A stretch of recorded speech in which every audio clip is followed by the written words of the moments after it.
any endeavor that you want to follow as a career, whether it be football, whether it be wrestling, whether it be acting, whether it be hosting, whatever it is, you have to, number one, be passionate about it.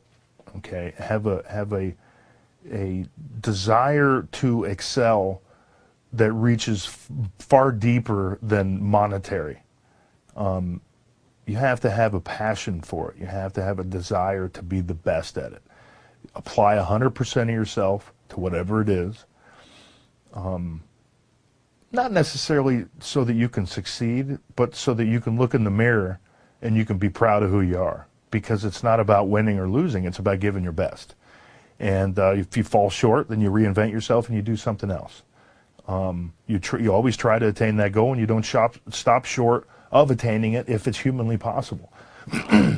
Don't ever become a wrestler.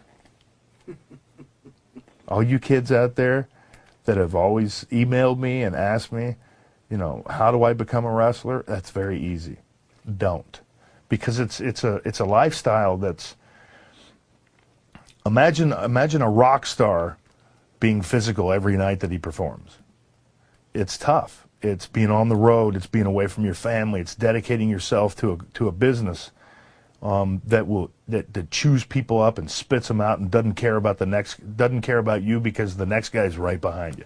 Although that's just about anything, you know. But it's a pretty vicious business. But if you're passionate about being a professional wrestler, then don't listen to me. Follow your heart. Give it 100%. Prepare yourself character-wise, physically, mentally, and go in, like I said, give it 100%, and don't stop short of giving that effort, because, like I said, it's not about winning or losing. It's about knowing that you gave your best. The dilemma a lot of people have, 90% of the people have when they become wrestlers, is coming up with a good shtick, a good character.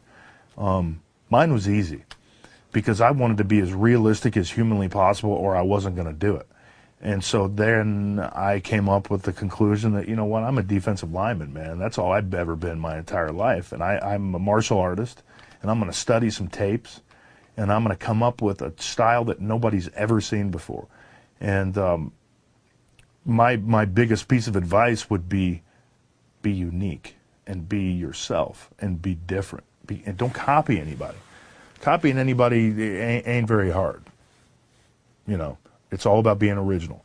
It's all about having your own look, your own moves, your own persona all together. And all I did was, I came to the conclusion that first and foremost, I wanted to be able to look myself in the mirror. I wanted to be proud of who I was as a character, and proud of what that character stood for. And so I studied. That's what I did. I studied, and I came up with something that's different than what anybody else had done. And if you have shortcomings physically, then be more theatrical, obviously. Look at Hulk Hogan. Okay, Hulk, wonderful guy. Not the best athlete in the world by any stretch of the imagination. Hulk revolutionized the business in a lot of ways, but I like to think that he gave hope to a lot of people out there who were physically challenged. He's not physically challenged, but